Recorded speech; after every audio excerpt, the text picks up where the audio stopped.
Oh, we are live, guys. We're How's it going, live. boys? Well, I did see all yesterday, but how's your weekend? Good. It's been good, really good, actually. Yeah, it was good. I had a good weekend of training, Friday, Saturday, and Sunday. So I'm really beat up though, but now I'm gonna heal a little bit. Have you been doing your chin-ups? No, but I can't wait. I'm gonna try them tomorrow. I'm a little beat up, man. Today I have to even try Yeah. that. Give it like 2 days. Give it like 2 days, 3 days. I started taking the BCAAs again. You know Dude. what? What? The only reason why you take BCAAs is to make your water flavored, and because like the benefit that you get from BCAAs is almost nothing. It's pretty minimal, but it does help. Everything that you get from protein powder is more than what you get from the BCAA drinks itself. I do my protein every day too. Yeah. So basically, like even like a lot of pro bodybuilders, they'll tell you BCAAs are just a good way to flavor your water intake. Yeah, that's all I do. I use it as flavor in my water. Yeah. You almost got it hit right on the head there. You're right. Yeah, I'm gonna load up YouTube in the background. That's just what a lot of the pro IFBB pro bodybuilders say. Yeah, well, it depends too on their diets because there is times where if you're not eating, you're waiting all day to eat, like you're doing an intermittent fast, the BCAAs can actually help bring out more energy and stuff like that, and it can help with healing too if you're lacking in if you're in your diet, right? Amino acids are proteins. Yeah. Proteins are amino acids. So just people have to realize that, like Cody was saying, taking a protein shake, there's a hell of a lot more BCAAs or just like amino acids, not necessarily branched chain, but there's a lot more amino acids in a protein shake than there is in like a BCAA shake. No, you're right. But I did start reading up on amino acids, and there's so many, and there's so much of the population is actually deficient in certain. Oh, I can imagine. Yeah, if people don't eat enough, to be honest, a huge percentage of the population doesn't eat enough protein. No, it's true. Or fat, like the good fat. Yeah, no, that's true. That's true too. Yeah. I haven't processed like seed and vegetable oils. Well, and that's boiling the thing. their food in vegetable oil. Yeah. No, it was good practice yesterday.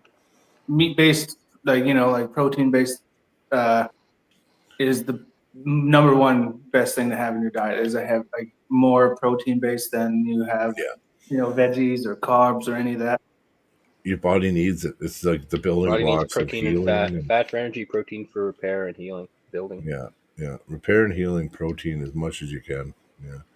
Your body will only absorb so much of it. I mean, and discard what it doesn't need. But at least if you're maxing out every day on it, you know that your body's at least getting what it can process, right? Exactly. Yeah. And it's pretty hard to max out on your protein intake. Yeah. Well, if you do a gram per pound, that's about right, and that's hard to do. Yeah. Try eating that with chicken. That's like 13, 14 breaths a day. What are you, 300 pounds, Brian? Yeah. You should be eating at least 300 grams of protein. Grams of protein, yeah. That's I agree. A lot. I probably do. Well, I eat most of my diet is meat, right? Like I'm not on carnivore yet, but I will say 70% of what I eat is meat. Eggs fall into that too. I eat like eggs but I still meat based stuff. You know what I mean? High protein. For sure. Yeah. Actually, we had eggs. We had the depression eggs today. Yeah, it's like the old recipe where they didn't have a lot of eggs. So what they do is they take crackers, and salted crackers. Yeah. You mix that with the eggs. Yeah, fluffens it up. That's because they didn't have enough, right? And this way it would like double the amount of eggs. But I was surprised. I didn't really want it, but I ate it and it tasted good. So,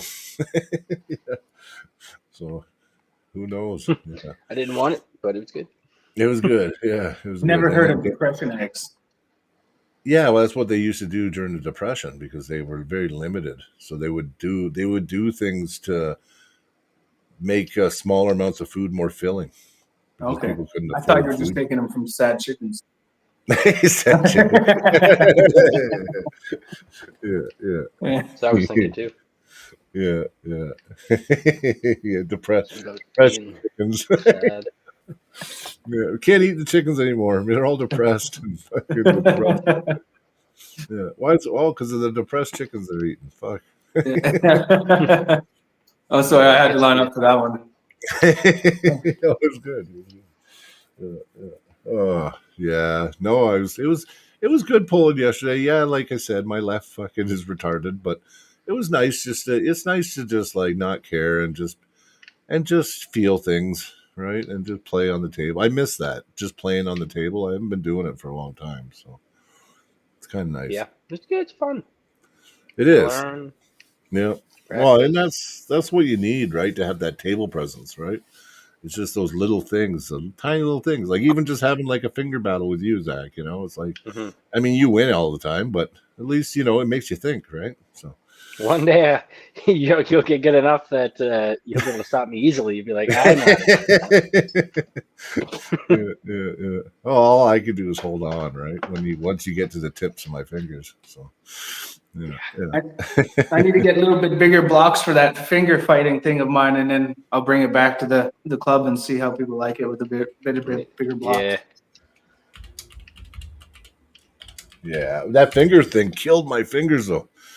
Did you see my That's fingers because went you're dark? you're squeezing like this instead of like this. Yeah, yeah, yeah. I So when had you to like, curl your fingertips and all that pressure is going flat on your finger, right close to the yeah, bone of the nail. yeah, But if you flatten your fingers out, you yeah, got a lot more meat in there. yeah. I had to try it the proper way. Yeah, I felt The okay. problem with me was I had a Yeah, similar problem to Matt, but the opposite. Matt's fingers were too big to get a good grip. Mine were too small to get a good grip. yeah. I You'd felt I think had I'd be able good to grip flatten at mine first. out, but it wasn't. It wasn't working well. Actually, How creasy my finger was. I was surprised that Sean went and grabbed it because I had it set there and I was going to show it to everyone. And next thing I know, I look over and Sean noticed it and pulled it over, and I'm Matt got curious. onto it, and Yeah, everyone thought it was neat it is neat. It is neat. for I a just have to $5 learn to do Temu it purchase. just so it doesn't hurt my fingers. Yeah, you got it off Timu? Well, maybe I'll Yeah, get one. It's a fun game. I'm sure it can't hurt you. It'd probably make your hand stronger. yeah. All I'm going to do is maybe get a little square stock and Yeah, like a bit bigger, so you can get more of your flat fingers on it yeah. instead of going off fingertips. Well, that makes sense. Yeah, I'm just gonna quickly title our video because I didn't have it scheduled. What happens is it just goes live. Subtitle video 7. It just says live with restream. That's all it says. Is our Stunning. is our chat looking all right for just starting out?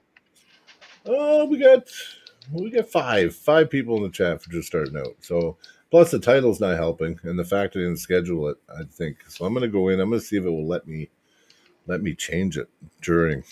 I don't know if it will, but we'll see. Does let me usually. It doesn't. Not me. I'm gonna see. It might let me. Sometimes it does.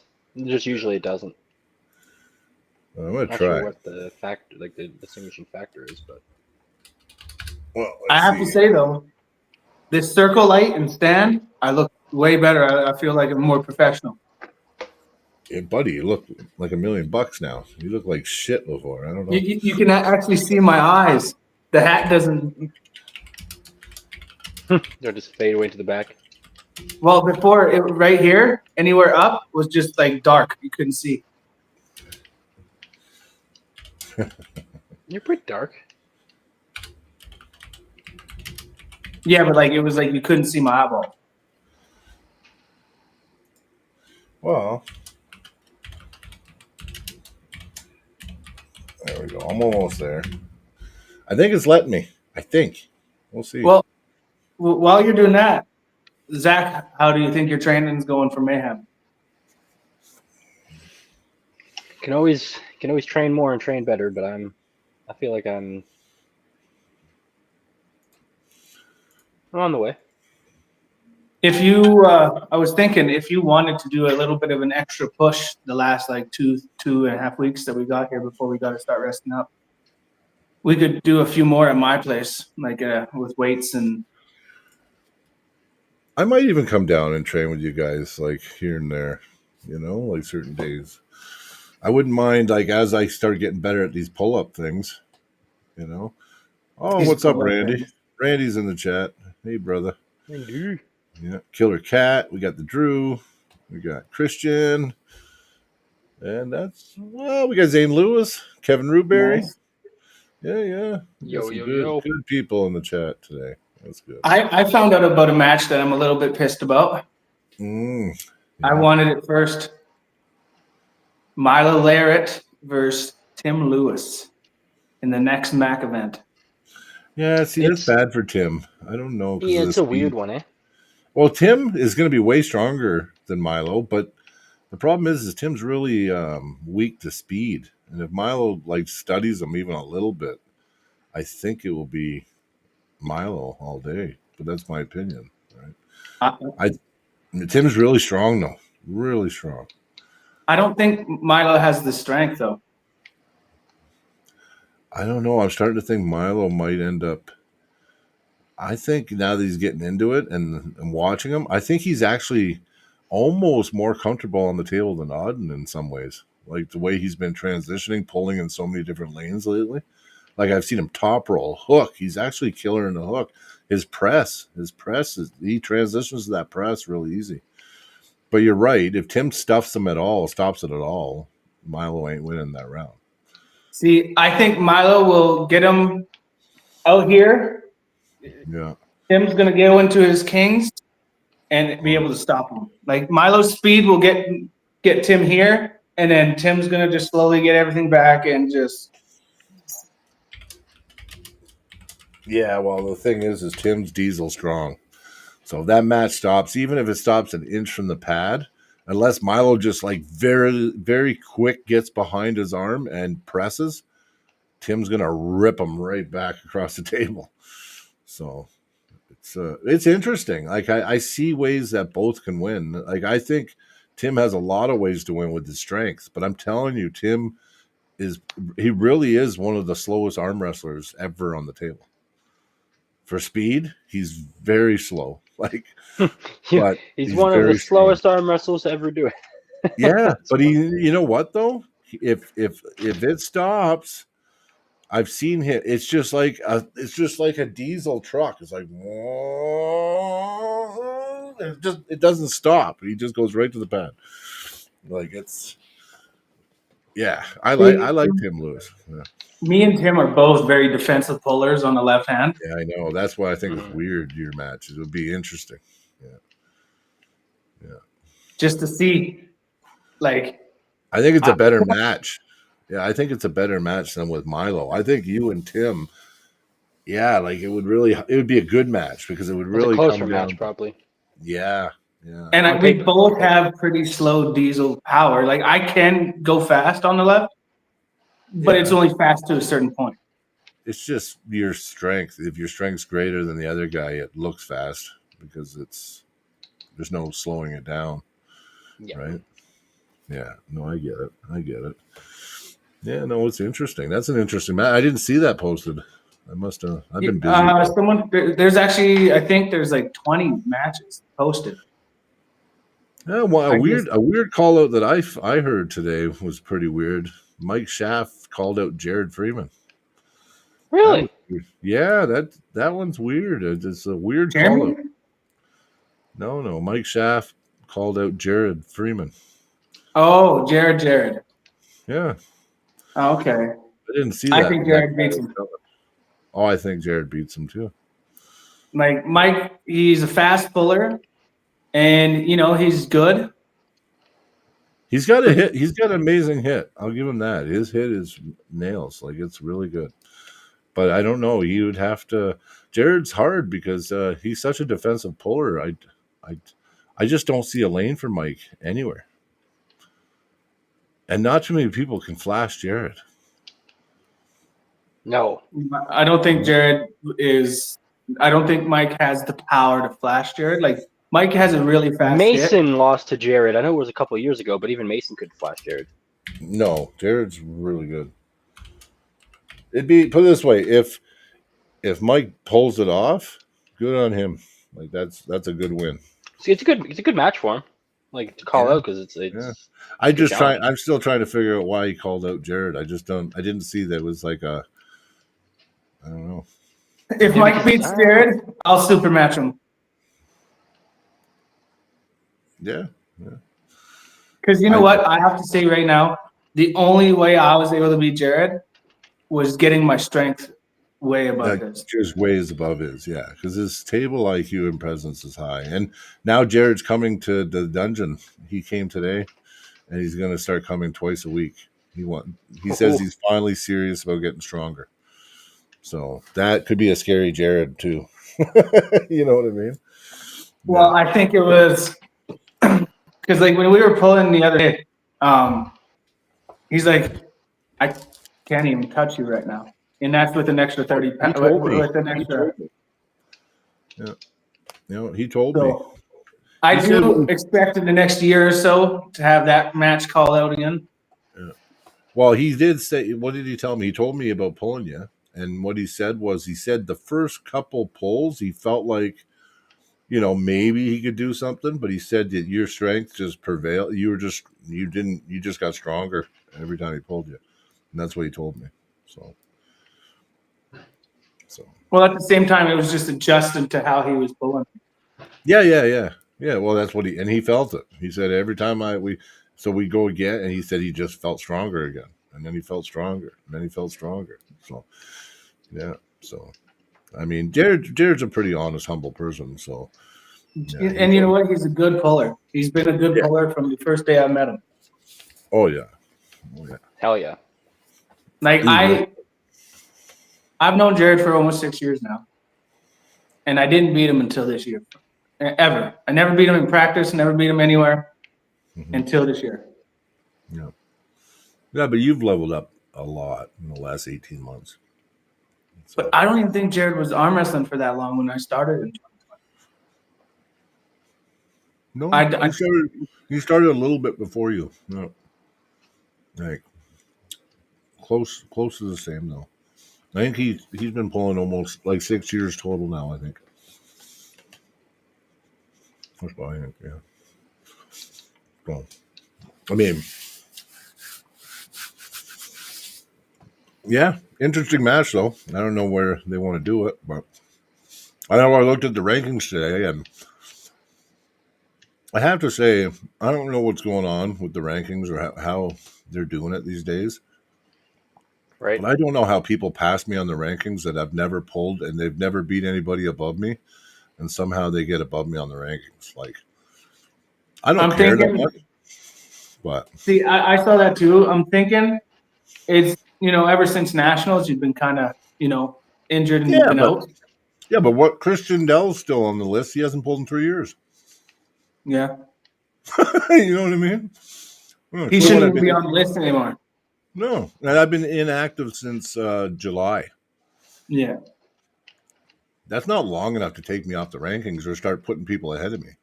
Well, when was the last time Victor pulled 198s? It's been a year and a half. Yeah. Oh yeah. He's ranked on the 198s and the 220s. No, I know, but that's what I'm saying. Like, I think that we need and nothing, and this is not an attack. Like, this is not on T-Box. T-Box busy. You know what? He's trying to keep up. He can't. It's hard on him. I'm not blaming him, but I do think that they're going to have to overhaul it because it's getting to the point where it's ridiculous. They got Caleb down at 11th. They got Darren Matthews at 12th.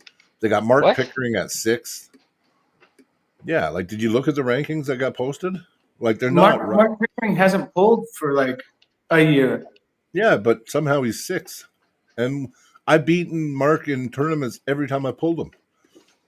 So I pulled him. I think it's because he got a pin on one of the. Yeah, but didn't I pull him in a tournament after that in Lethbridge and pin him? So does that mean I should be number 6 or number 5 or whatever he is? Like, I don't know, man. I don't get it. Honestly, like you were saying, there's not a jack on Jason. He's a busy dude, and to have a good ranking system, it takes a lot of effort. Yeah. And like the way that it should be run would take a lot more of his time that he probably doesn't have, which is understandable. Everyone has their own life. I do think that there should be a guy on the board that's his sole job is, your sole job is to every event have the promoters send you the lists. Yeah. And like do it where if you beat me in a tournament and you're ranked below me, you earn a right for a super match.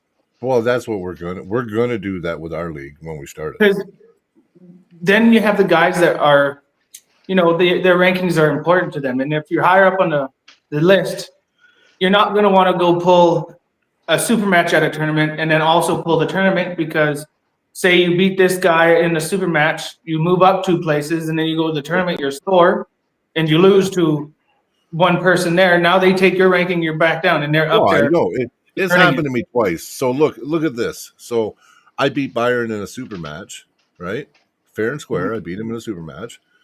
Then there was a tournament, but I reffed all fucking day. I was so tired. I almost lost to Terry that day. Like and Terry's good. I'm not bashing you, Terry, if you're listening. I'm just saying, you know that I don't lose to you. And then, like, I was tired. I was wiped. And it doesn't matter, but one little pin, and now everything I worked hard for in a super match, I lose because of a pin in a tournament. Like, it doesn't make any sense, right? No, it's just like what should have happened was whoever beats you, that's ranked below you, earns the right to call you up for a super match. Yes, I agree. Yeah. And like you look at it too, like a year before or 2 years before it happened too. I had beat Jaden in a super match. And then again, I pulled multiple classes. And by the time I got Jaden, he was all fresh. He pinned me. And then he got my rank again. So I'm like, well, what's the point of doing super match rankings? And then one pin, no matter what the circumstances, I just lose it a month later in another tournament. Yeah, like, see, that happened to me too.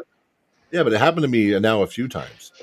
It's happened to me once because I'm more careful. I've been pulling less tournaments.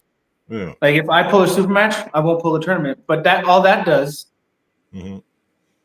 is not like all it does is harm the event itself. Well, it does. That's just hurting the event for entries now. And now you're going to have guys not entering classes because they're afraid of losing their rank. Like, you know, we have to get away from this, right? Like, we want guys to pull 6 classes. Who cares if you lose, you get pinned in one class? Problem is now you got guys caring about their ranking, so now they're not entering. It's hurting the events because it's not getting them. You know, imagine everybody just cared about their ranking so much they protected it. You would every event would suck. Yeah, because none of the high level guys would want to pull. Well, that's right. And then you're going to get all the high level guys not doing tournaments anymore. They'll only do super matches. Yeah, like Grand Prairie. I did my left and right hand super match.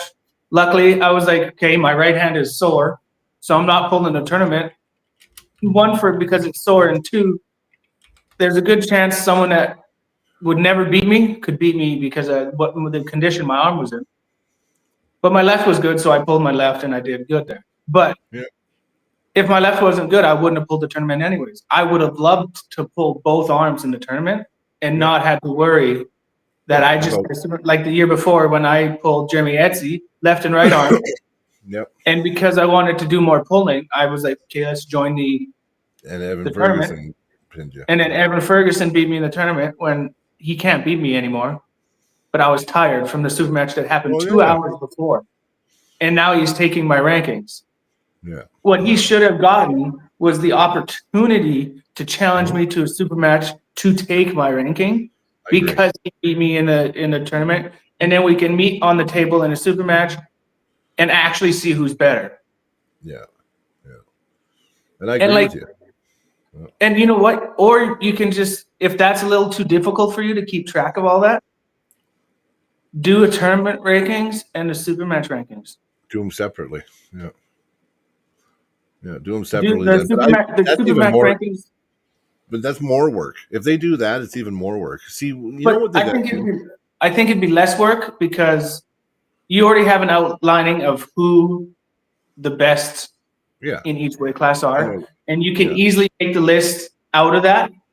And once the list is there, anytime there's a super match, you only got to worry about the super matches instead of having to worry about, okay, this guy beat this guy, so he has the right to challenge him. And there's like maybe 4 different challenges in each class on each arm that you have to keep track of to allow them to challenge that guy. It seems like it's a lot more work to do that than just have okay, We keep all the information from the super matches and then all the information from the tournaments.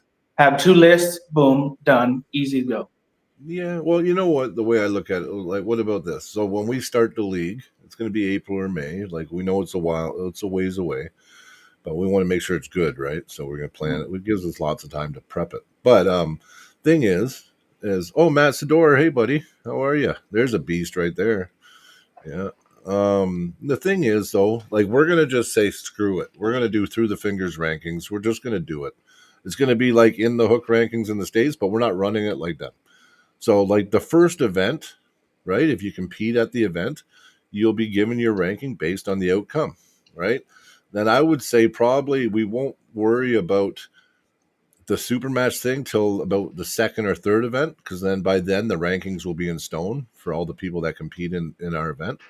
And then we're just going to say, yeah, if you lose to somebody, they have a right. And if they don't want to challenge you to a super match, they don't get your rank, right? Like, but if they say, hey, I beat Cody, I pinned him, I want a super match, all they got to do is type a little message to us, remind us if we don't remember that he beat you he pinned you in one of the classes, and then we set up you're next on the list when it comes time for super match.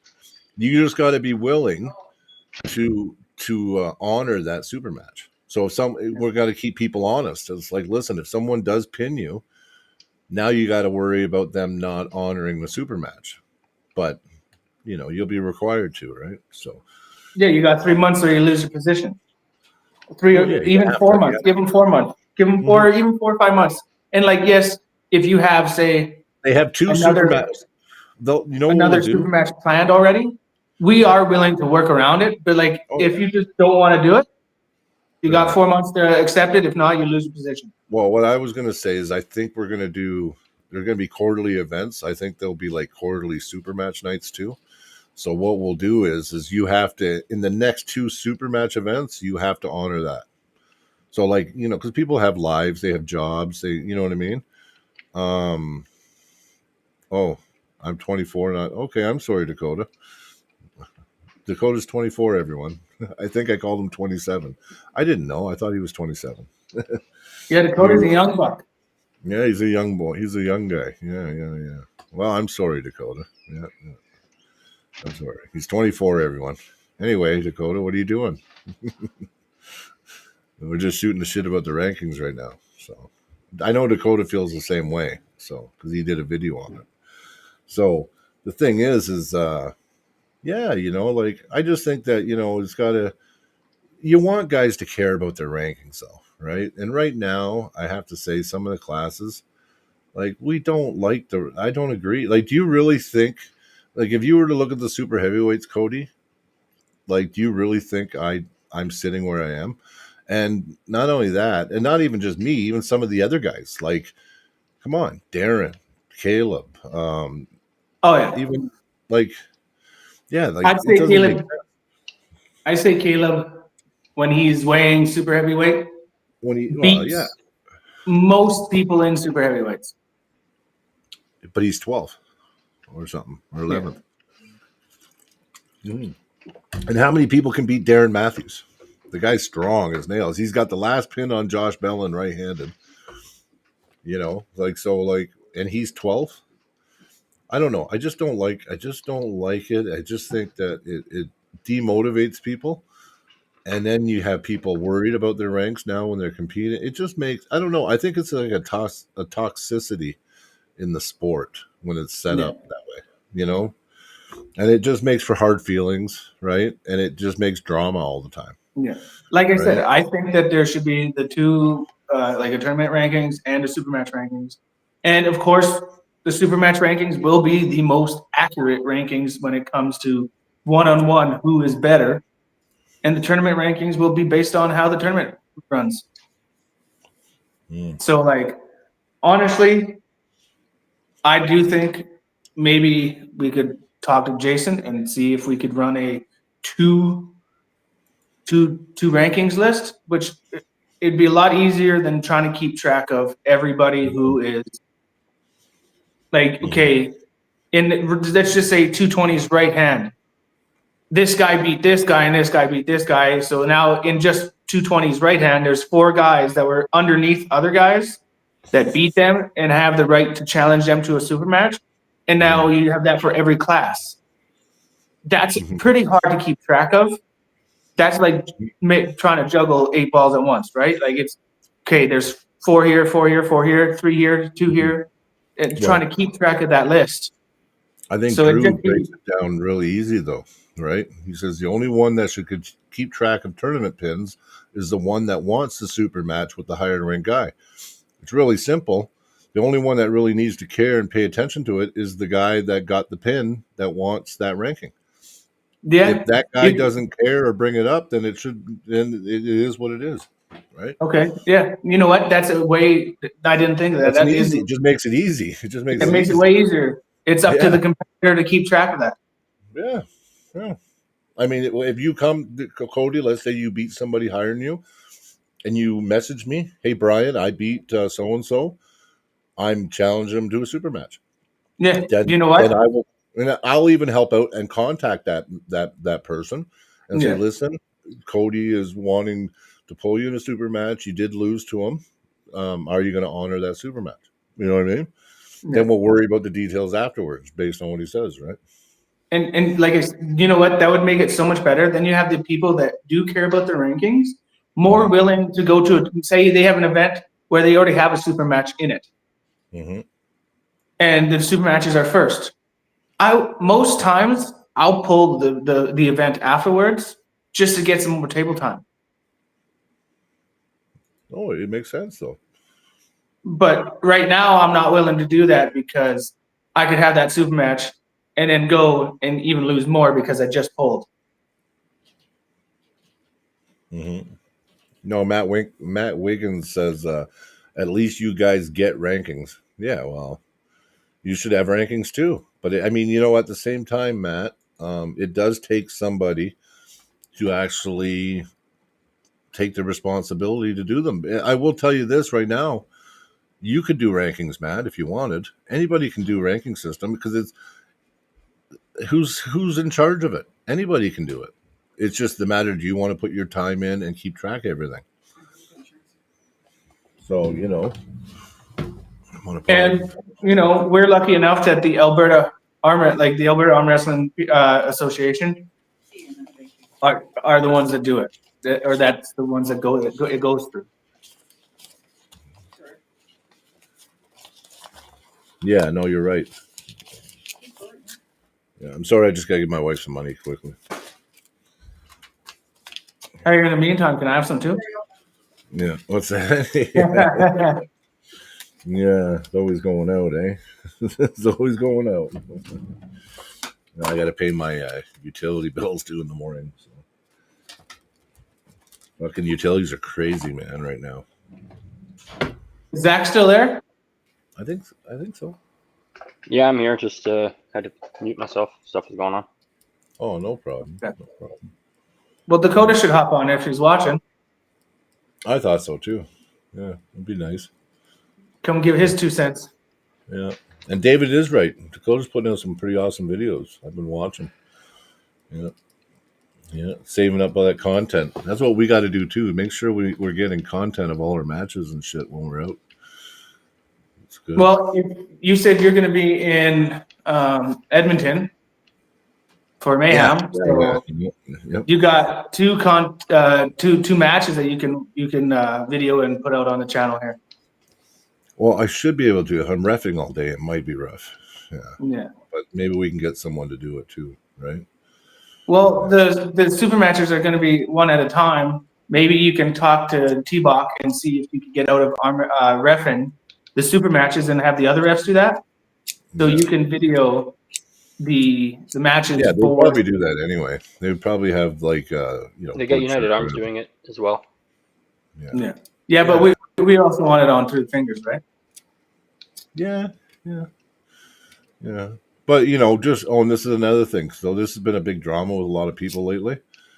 You know what? If you're taking videos of people's matches, you know what? It's free to do. I mean, and it's no law against it or nothing. But maybe that person wants to post their own match. just let them know that you got content on them and that you'd like to post their match. Because, some guys are like, I know it happened recently and there was a lot of bad blood over it. And I don't think there was any ill intent or anything, but sometimes when people post other people's matches, it stings the other person because they might have that content and want to post it on their channel. You know what I mean? And then it's just always good to touch base. Like Cody, I will say, hey, can we post your video on Through the Fingers, or did you want to put it on your own channel? Like, you know what I mean, right? So, to be honest, I don't ever see the issue with you doing both, like you're doing it on my and yours. Like no, if it's I don't see an issue either. and But so like it can get oversaturated though, right?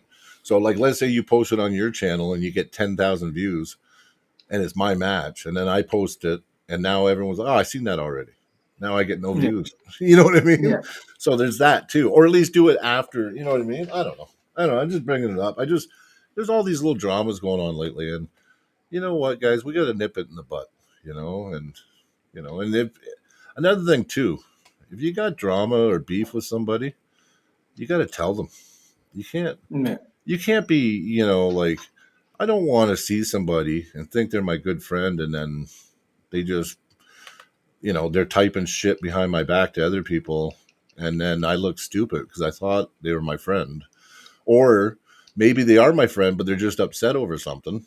You know what I mean? Like, it's just all that little shit. It hurts our sport too, right? Like, it can go sideways. Now you got feuds and dramas, and I'm really happy that all the dramas lately I've been clearing up. Like, I can't really say I have a lot of drama with anybody now, and that And makes you me know really. what? At the end of the day, we're all a pretty tight knit community, We and are.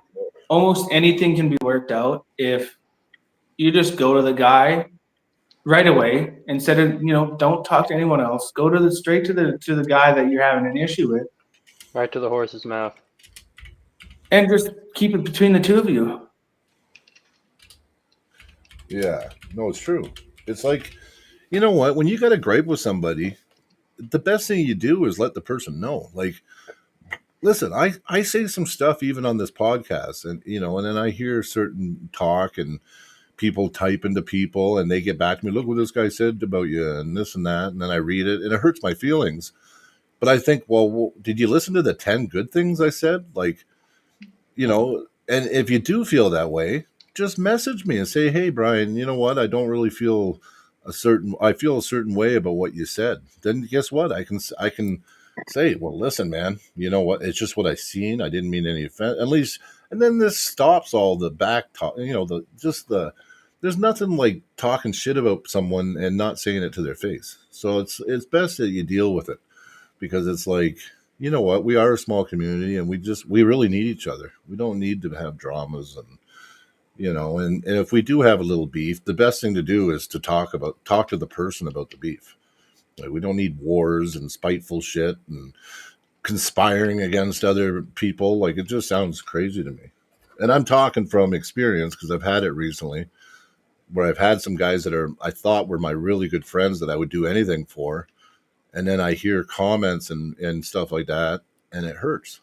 You know what I mean? So it's just best, you know what? If I say something, I probably do. I don't have a filter. I just say whatever's on my mind. And I usually never mean to be, ill-willed towards somebody. But if I do, let me know. At least give me a chance to apologize, or, tell you what I meant by it. And because it's just like, I don't know. It's just like, I love arm wrestling, and sometimes it just feels so toxic. It doesn't have to be, right? So, just saying. Yeah. But We're all brothers and sisters. We should be open with each other. Well, we are, and even if we don't like each other personally, we still just want to see the best for arm wrestling. We love this sport. It means everything to me. Like Zach, when we first started talking about this podcast, we weren't thinking about ourselves. We were thinking about how we can contribute to the arm wrestling community and grow a community. Like, that's all that really matters. Like, it's not about like, listen, I don't think I'm king shit because I run a podcast. I'm just happy to be able to do it and talk about arm wrestling, the sport I love. Or basically nobody's.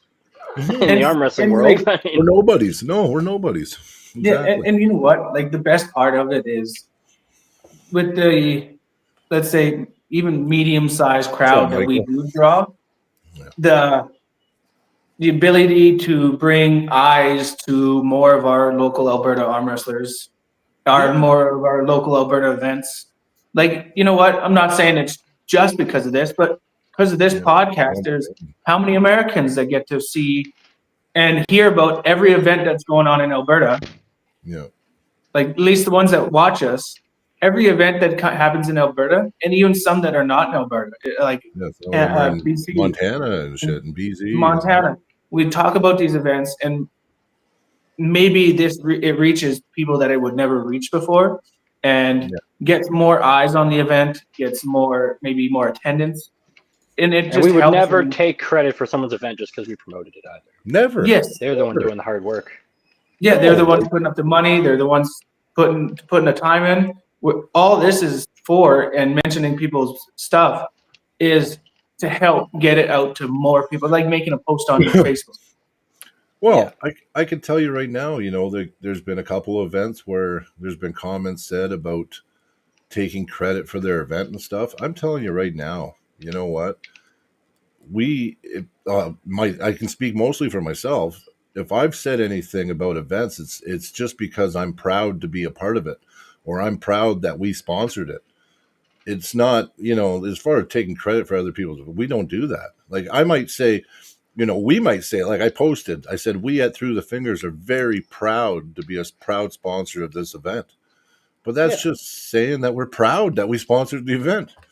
Like I know there was some comments saying, something about, anyway, like, and this is what I mean. These comments, they don't resonate properly and they just hurt feelings and it doesn't even make sense, right? Like we will promote everybody's event. Everybody's. Like we want arm wrestling to grow. You know what I mean? It's regardless on if we like them or get along with them. Even if I don't like them, I still, they're doing an event. They're giving they're giving pullers opportunities. Like, how can you not get behind it and promote them? Exactly.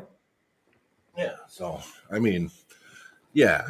So, I mean, going forward, like I said, the last thing I want to do is upset somebody, but at the same time, I'm just an open book. I just say things how I see them. And if I do say something, even it might not be what someone wants to hear, but at least I'm just saying what I truly believe. And you know what? If there is maybe something that you would consider negative, maybe it's not us bashing it. It's giving our opinion on what maybe could improve. Not saying it's a bad event, but like if we say something like, okay, it ran a bit long, maybe it could improve in that area. It's still a great event, but it can improve. It can improve from what we see, and we're just giving our opinion on it. We're not bashing the promoters. We're not bashing the event.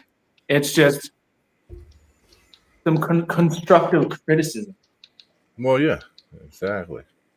Hey, man, everyone's got an opinion. Well, that's right. Yeah, They're like exactly. assholes, right? And you don't have to care about their opinion.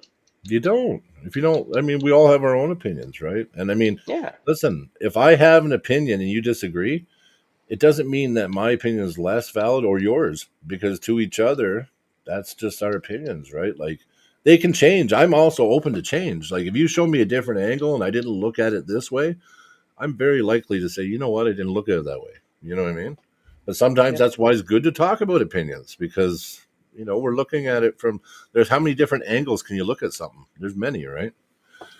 So yeah, it's important. Willie Nelson is still alive and kicking. Yeah, is he? Yeah, he's pretty old now, Willie, isn't he? How old is he now? In the 90s? I don't know. I don't know. He's got to be in his 90s. People like to say they're only meant to be tough. No, it's true.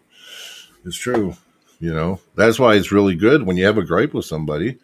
It's best to talk to them about it, because how do you ever fix something, if you don't talk about it? And how can you even say bad things or even try to put someone down or slander them if you haven't went to them first and said, hey, this is bugging me, man. Like, this is what you're doing. then you know what I mean. Without giving the guy the opportunity to at least talk to you about it, you shouldn't be typing to other people saying shit like, And actually, someone did that to me recently, but you know what? I don't think any less of him. Like, fine, you didn't like something I said, whatever. He was my friend. I would have jumped. I'd do anything for the guy. You know what I mean?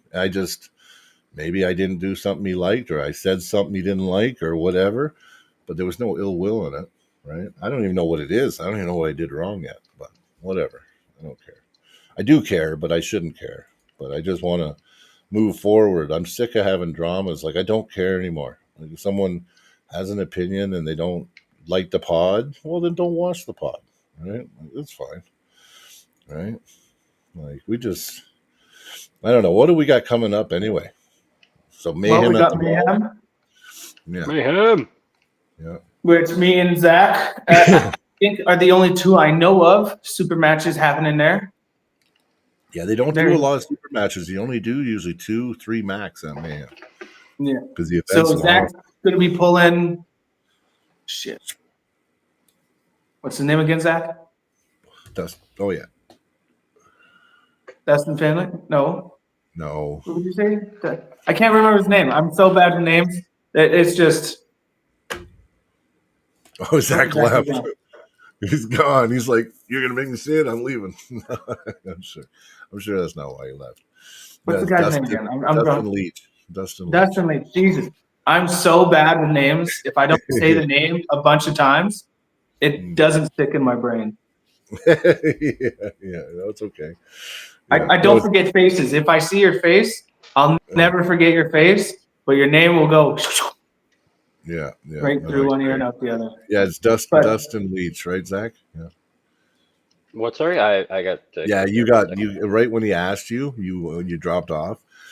He was saying, "What's the guy's name? Dustin Finley." I'm like, no. I'm bad with names, guys. I'll say that right now. But Dustin Leach and Zach are going to be pulling. Me and Connor McKenzie, there we go, are going to be pulling. Yo. So who's pulling in Edmonton? Sorry, now go on, Cody. Sorry, buddy. Yeah, we'll be pulling in Edmonton, Mayhem, and it's for Connor McKenzie's position in second place, left arm 220 class in all of Alberta. Yep, that's a good match. Yours for any rankings on the the ranking list there, Zach? No, but it's more of a that match. This is more of a clout thing. Yeah, kind of like just bragging rights. Just unspoken truth. Apparently, I'm too far away. Too far away on the ranking to be able to. That's not true. Take his rank. Well, that's what I was told. That doesn't even make any sense. We should talk to Jason then, because if the guy accepts the match, it has nothing to do with it. As long as you guys are the same weight and it's accepted, it'd be more up to Dustin anyway, and if that's what he was already told, that's what he's told. Well, if Dustin doesn't want, if he says, "Listen, I'll take the match, but I don't want to make it a rankings match because I'm not ready for it to be," then yes, it could be that can happen. But I mean, if it's just I want a super match, he says yes, then you could be on the bottom of the list and he could be at the top. Tell you the truth, the rank, it doesn't matter anyway. It doesn't. Oh no, I want a match with him. I don't really care if it's for ranking or not. That's what I said. Yeah, it's just, I agree. I actually agree. Which is weird that other people can do it, but just I wouldn't be able to. Well, no. It just depends if he put conditions. The only way that it wouldn't be a rankings match is if Dustin said, "Listen, I'll take the match, but I'm not putting up my rank because I'm not trained," or there can be conditions that way. You know what I mean? It's fair, yeah. Yeah, that's fair, right? But I mean, it's one of those things. There's too many hoops and too many loops. But I jumped 10 spots once, right? Just because I beat somebody. Oh yeah. Right? So, yeah.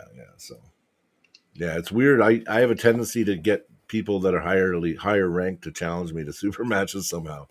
That must be like so much, eh? They want to just smash me, so they're like, you know what? we'll have a fucking super match. I'm like, okay, you're like 10 ranks ahead. I don't care. Yeah. I Like don't care about the rank. I care about the actual match. Like I the want a match match with the means a lot. person, not with the number. I don't give No, a I frick about agree. the number. I It's the agree. person I want to have a match with. But to be honest, I personally wouldn't challenge someone ranked below me, because if I'm going to challenge someone, I want to make my position better on the rankings. But I won't turn down a match if someone below me No. asks Oh, for it. so exactly. Yeah, yeah. I don't ever turn down matches. Anytime I've been challenged, I mean, if we can make it happen, like if he challenged me to a match and I got to travel, I got to drive 8 hours, then maybe I'll be like, hey, you know what? I don't. In the summer, we can do it in the summer. Like, you know what I mean? Like, I mean, but if they're coming to me and they challenge me and they're willing to come to an event close, then let's do it up, man. I would never say no, ever. You know, right now I'm injured, so and like I said, like he moved a few people ahead of me because he said he was talking about inactivity. I'm like, well, you know, if you call July inactivity, you know what I mean? Like, how many guys take a few months off just without an injury, right? Like, you know, basically I've been inactive for what 3.5 months. That's not long enough to start putting guys ahead of me on the rankings. Like, that doesn't make Yeah. any sense. And if you know what, someone on way lower on the rankings asks you and say it's not during the summertime and you got to drive 8 hours, at that point, that's when you can put stipulations in it. Like, hey, I want my gas paid for if you want this match. Is Greg Burnett that long haired dude? Yeah. Yeah, yeah, yeah. And his dad's got that weird hand, like the different hand. Am I thinking about the right guy? I don't know. That's information I don't have the answer for. Oh, okay, okay. I'm just trying to put a face to it. I think it's who I think it is, though. Yeah, yeah. So he's pulling Paul Andrews. Wow, he's stepping up, trying to pull Paul. And Michael, you're pulling Dakota. Yeah, Dakota mentioned that match. How you feeling? Do you think you got a good chance against Dakota right now? I wonder. Yep. Michael He says Seabrook.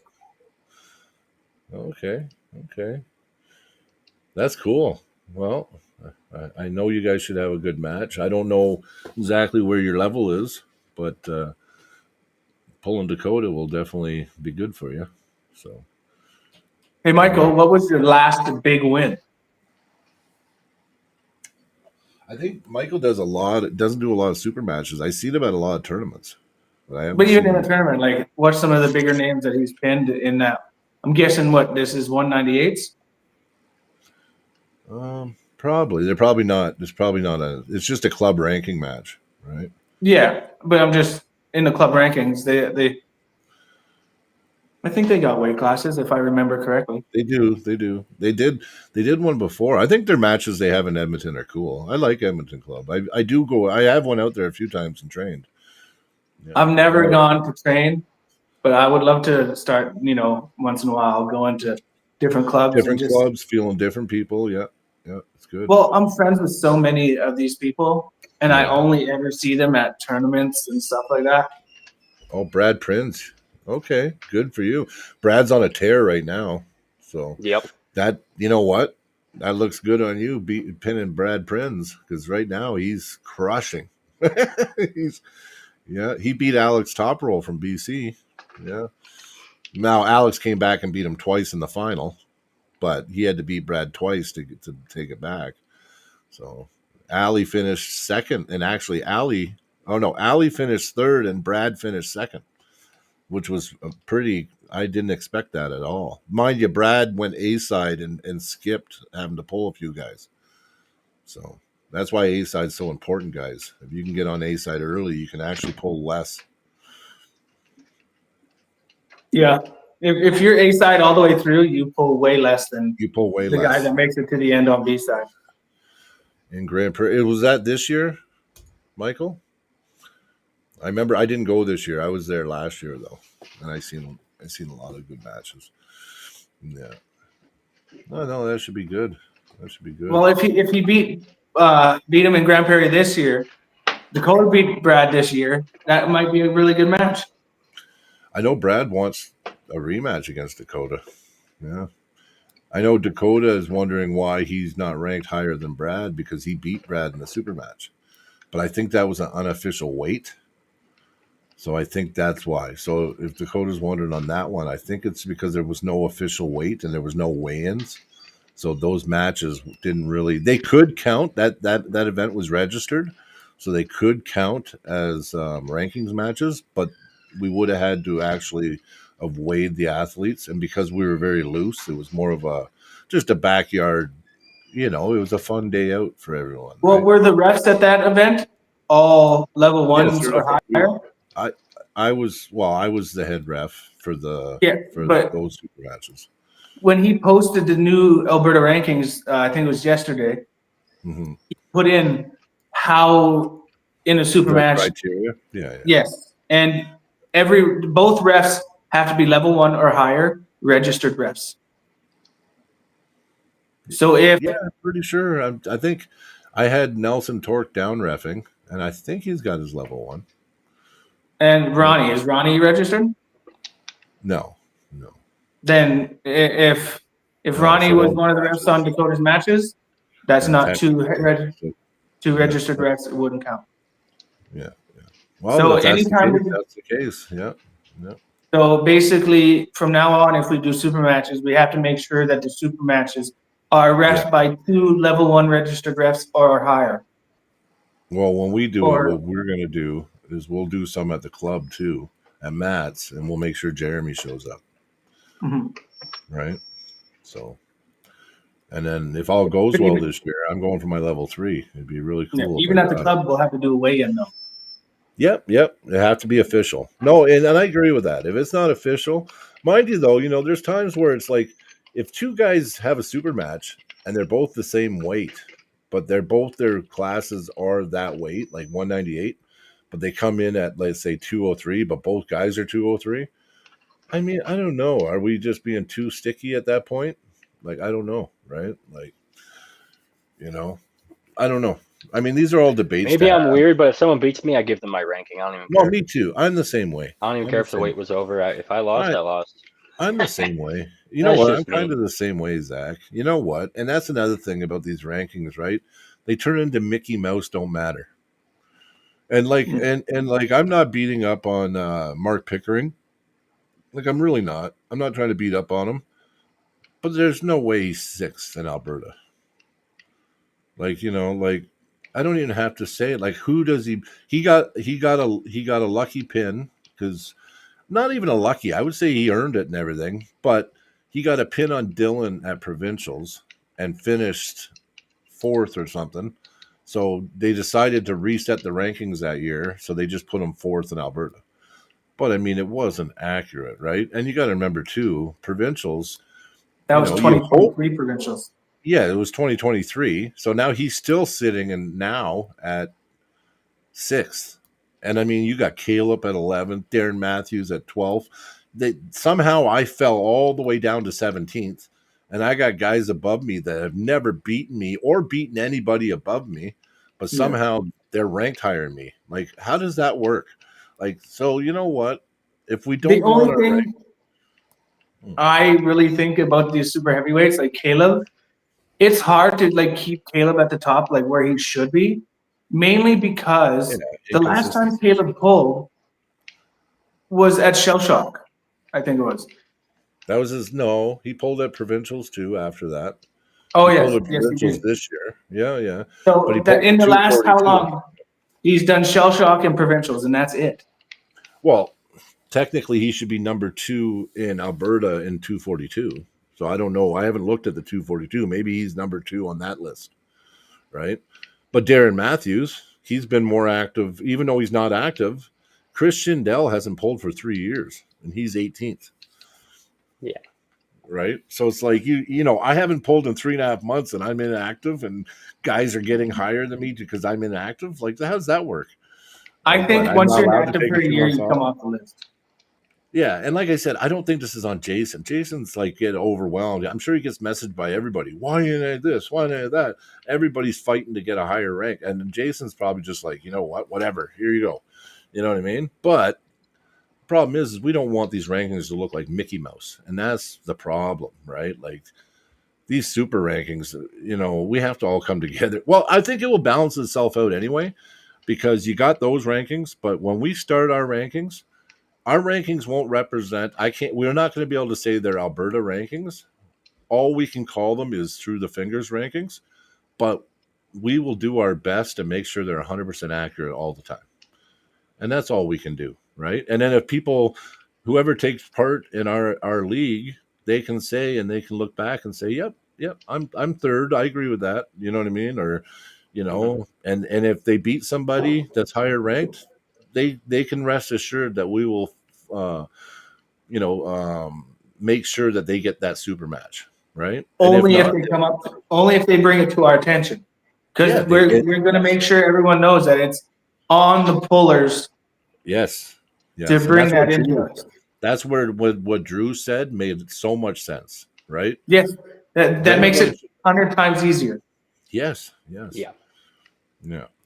And it will be cool too, because then we got through the fingers super match night, and it will be like 8 to 10 ranking matches. You know what I mean? It will be like, it's going to be serious, and it's going to, it's going to count. It's going to be awesome, right? It will actually it will be more of a flair to it than just to do random super matches anyway. So I think it's actually a good idea.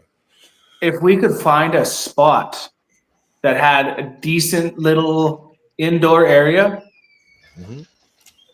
and we could set up some cameras, you could do monthly super matches. Like do 5 super matches every month. It would be easy because there wouldn't be a lot of setup. Yep. You have the area, and it's like 1 or 2 banners. You have the table, and then you could do through the fingers monthly super matches, and then every quarter you do a big one. A big one, yeah, because we'd still want to have those fantasy matches too, where there don't no rankings on the line, but it's just 2 guys that are going to give you, But you could even do like the lower rankings on every month. Like you could do fantasy plus lower ranking matches. Yeah, you can. And then every quarter is when you do the more higher end ranking matches, like the bigger names and like the big, And so on the monthly ones, you can build up. Oh, hey, this guy's won 3 months in a row, or this guy's won 3 times in a row. Let's get him on a big one because he's doing a good job. Yeah. And that doesn't seem like it would be that hard. All you got to do is have whoever wants the super match that weekend or that month. You can have 1, you can have 5. Yeah, that's true. Like for all sakes, we could do it once a month in my garage. Yeah. No, definitely, and it doesn't take much room. What do you think, Zach? I agree. Either one, really. Yeah. Cody's place or anywhere, really. Yeah. Good idea.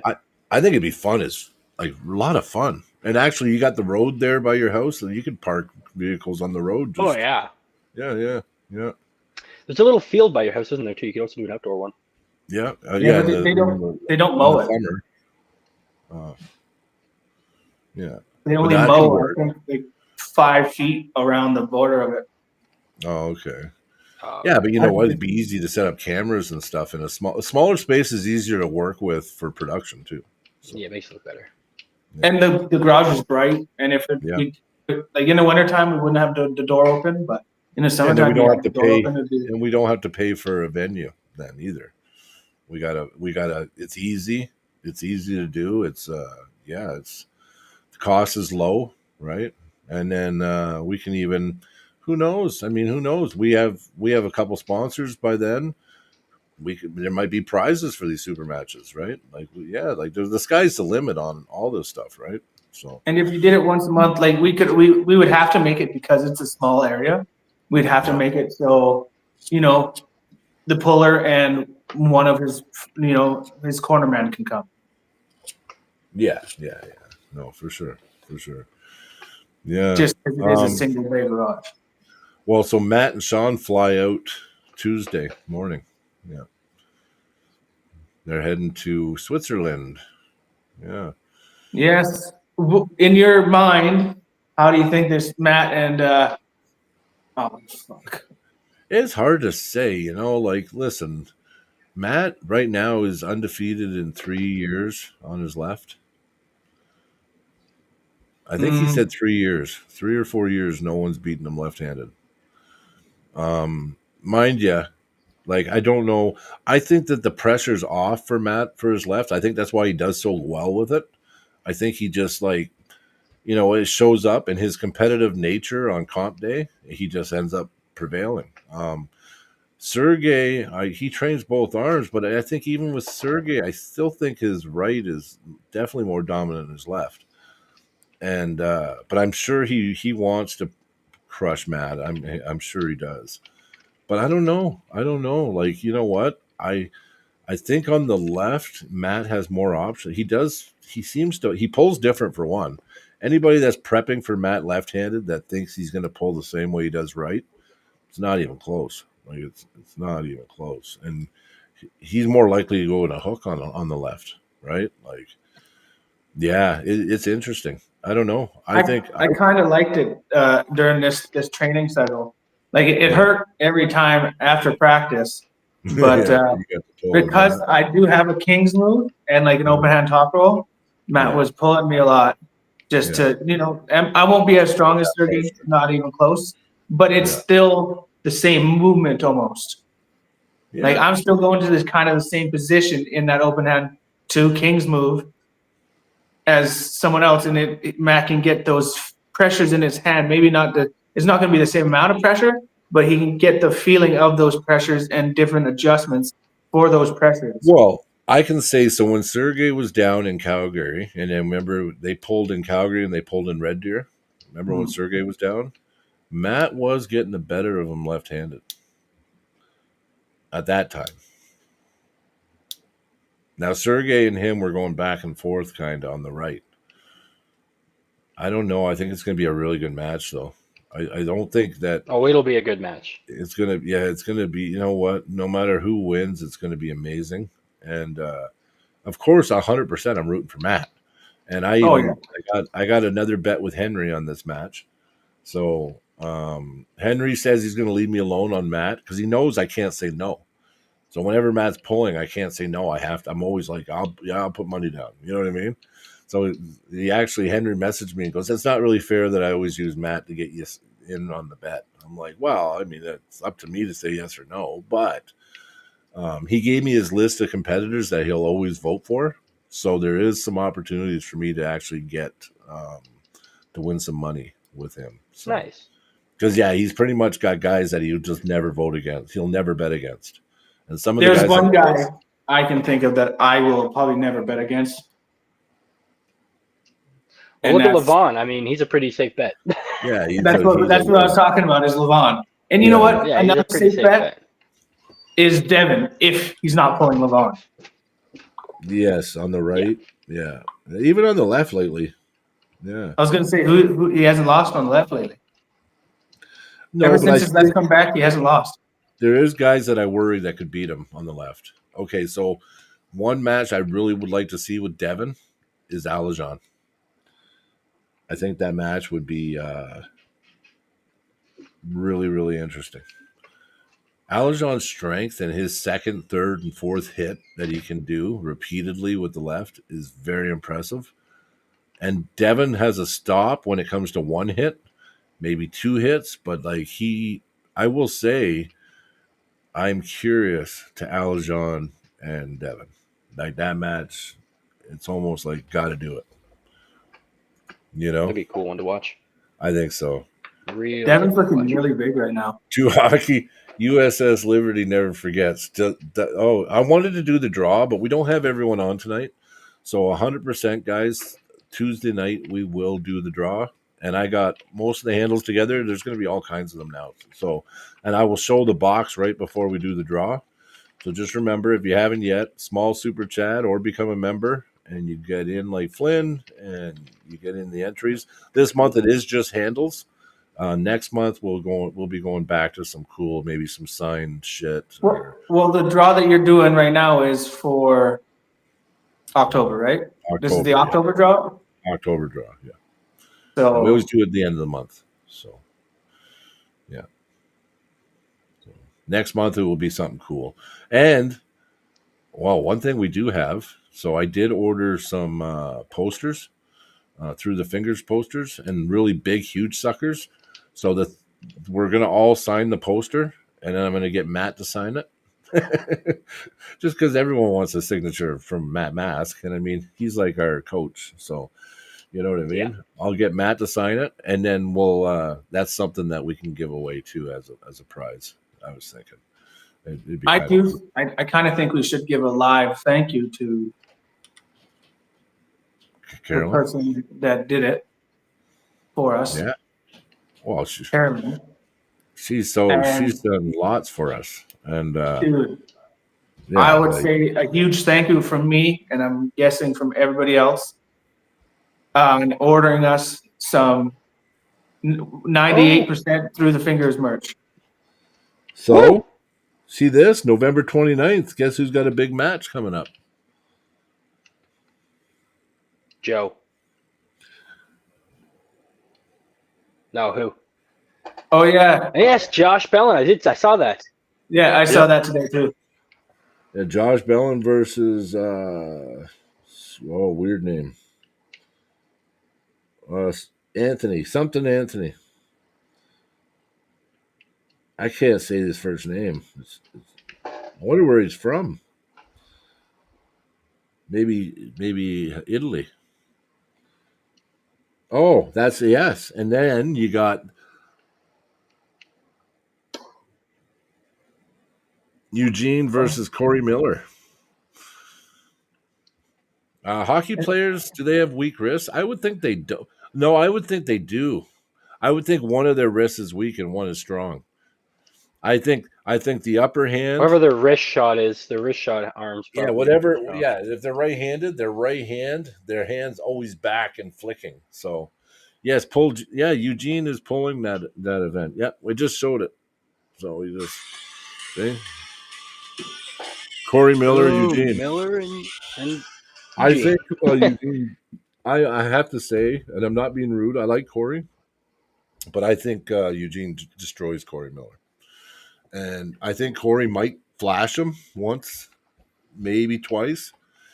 But the thing is Corey's endurance sucks, and it's what loses him most matches. And Eugene's a pretty damn smart puller too. You know what I mean? I know Corey Miller's been pulling a long time, and he's pretty smart. He's a smart arm wrestler. But I just think Eugene has to be. I just think Eugene's favorite in this match. Yeah, but we'll see. Corey might be too much. That hit he might be able to just bang bang bang. I don't know, but that's interesting. And then you have Eugene pulling later on, pulling John Therian.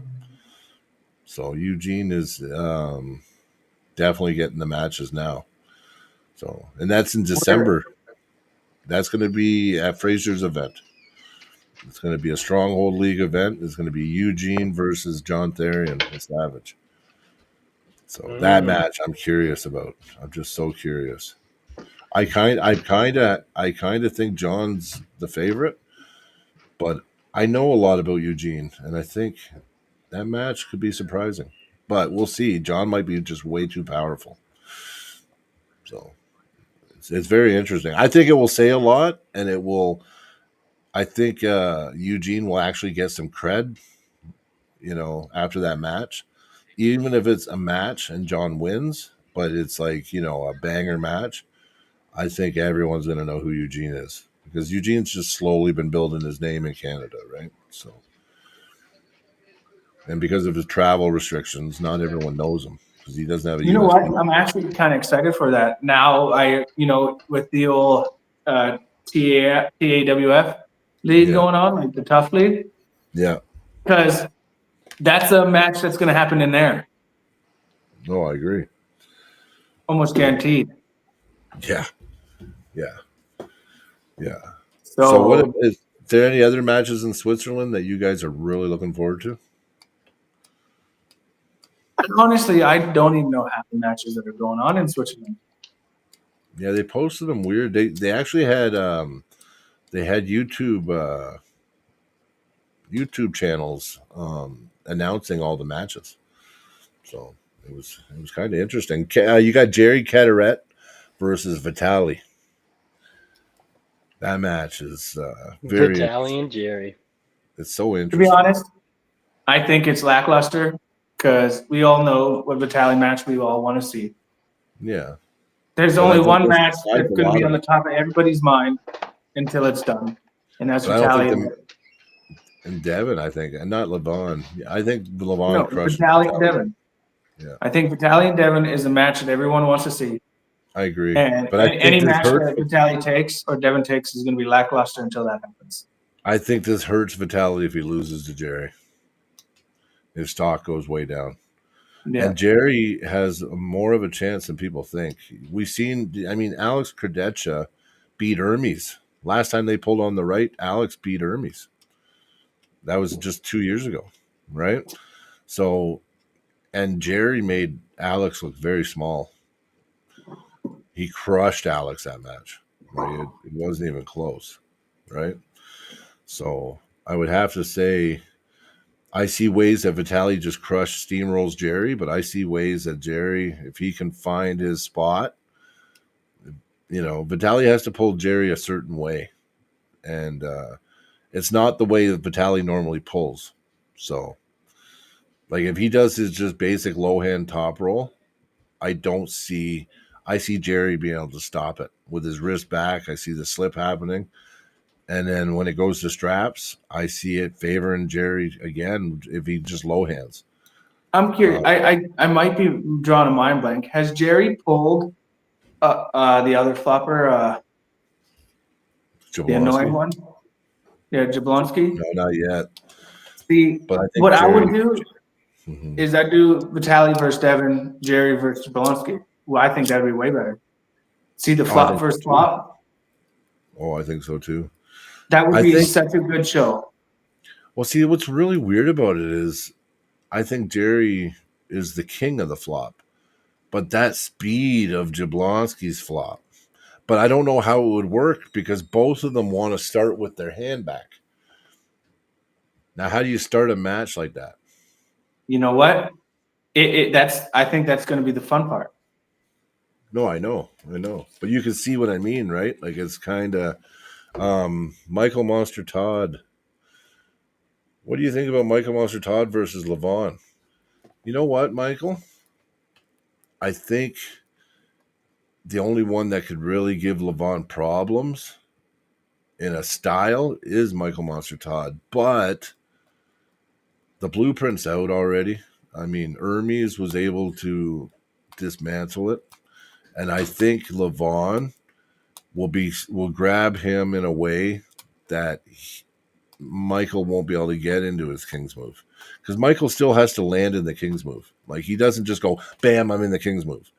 And like I'm telling you, Levon's power, if he just grabs and pulls Michael like just right outside and right to the pad off go, I don't see Michael being strong enough to stop Levon. No, but I honestly. Yeah. What do you think? Right now, and he's not even there yet. The closest would be Devin getting to the point where Devin could beat him. But right now, I don't think there's a soul on this earth that can beat Levon. The blueprint on Levon, it's out there. So when back in 2017, Sabin Bedulescu, he beat Levon. He was the last person to ever beat Levon. Yes. And I don't really. But that guy doesn't win now. Well, not right now, no, because Sabin's nowhere near where he was. And he went through a lot with his personal issues. But you take Sabin from that time and put him against Levon of this time, I think he loses. He would have needed to progress and stay in the sport and move up just like Levon did. So, but if you watch the match that's another thing too. It's almost a lie, everything. They're like, oh, Levon's never been pinned in his professional career. It's like, well, yes, kind of. Well, you're not a professional when you compete at Zloty and WAF and all these others. Like, that's not professional. That's considered amateur. Because, like, Sabin beat him. He beat him in 2017. I think I don't know. I think it was Zloty, but I have to look back and make sure. I don't know what event it was. See, I always thought when they said that, they were talking about his East versus West professional career. Oh, maybe. Because I'm like, that, I mean, like that's a long time ago now. That's what, almost 8 years ago, shortly, right? But in that match, if you watch the way Saban beat him, Devin can be. If Devin simulated exactly what Saban did in that match and was strong enough, he could beat Levon the same way. I'm just saying. I never seen anybody. Maybe Levon's too strong, and that area is protected now, so no one can get there. You know what I mean? Because Levon, if you do get him stretched out, if you're able to stretch Levon out at all, he's not Levon. But I haven't been able to see anybody get him that vulnerable since that match with Saban. Ali Hamadia, hey brother, how are you?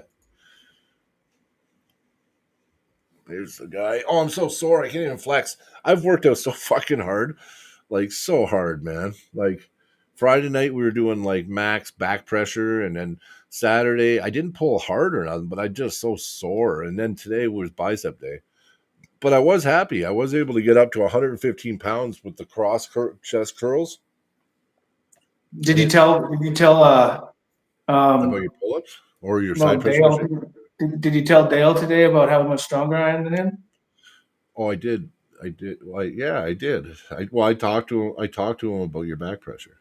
So, I'll tell you a little thing. So right now, you would beat Dale if you guys arm wrestled tomorrow. You'd beat Dale. You would. Your back pressure is way too much for Dale. Like, your side pressure might be too much too, but it's your back pressure and the ability to not let him get his hooks in that you don't let him. You won't even let him get into his strength. You would just pin him. But he's got a long time to prepare, and there's nothing I want more. And there's nothing I want more than that match to be a banger match. Do you know what I'm saying? Like, you know what? I'll say this. I hope Dale doesn't take offense to anything I say. I'm just doing it to get under his skin a little bit and grind his gears. Yes, he knows. He knows. I consider Dale a great friend. He said the same thing. He says, fuck, Cody. I mean, he goes, Cody's fucking really going at me for this match. And he's like, well, I have to start saying shit. So it's just, it's good, friendly, respected banter. Right? Oh, yes. Anything Dale says to me, I'm sitting here laughing my ass off every time. Oh, yeah. I know. Like, especially, you said something about he likes sausages, and he goes, well, I'm going to hand feed you my sausage. You know what I mean? So Jesus. Pretty good. Yeah, do you remember that last Oh, yeah. Pod? Actually, we were talking afterwards, and he's like, I'm coming for you. And I was like, well, let's do it now then. He's like, nope, we'll wait until the actual time. Do you think Levon flops against Todd? You know what? I think if Todd was able to stop it, listen, I do have a lot of respect for Monster Todd. After watching him against Jablonski, because everyone knows I'm not a big fan of Jablonski, right? I just don't like the style. I don't think it's arm wrestling, but it is what it is. I don't like his attitude. Yeah, I don't like his attitude either, no. So, but I mean, we all have our opinions, right? Like, that's another, again, we all have our opinions. But if Michael Todd was able to stop Levon in a King's move, I honestly think that Levon would re-hit and he would try to cup through Levon's King's move. I don't know if he would flop. I think he would press with super hard cup and try to break through that pronation if he had to second hit Michael. Honestly, I think Levon is probably the one and only person that would have enough power that even when Michael's in his King's move, just to go. Yeah, that's what I'm saying. Like, he might be so strong he could just cup and just break Michael's pronator. I don't know. I could see Levon while Michael Todd's going like this, cupping in and going on top for a press. Like an actual press, no flop press. Well, we've seen when Levon gets in trouble, he will go to a press. He did it with Devin. Yeah. But they should have called Levon. They gave Devin the foul. Levon's the one that passed the center line with his shoulder way before Devin fouled. So I didn't like that match. That match kind of bugged me a little bit. Like, yeah. Yeah. You see what you want to see sometimes. You do. And I've been very critical over the reffing at East versus West over the last while, right? So, and it's just an opinion, right? It's just I'm watching. I just say what I watch, right? It's like another year, I'll be ready for you. Oh, for Ali? You just said, Cody, you ready for me? Yeah, I think yeah. 1 more year, it'll be.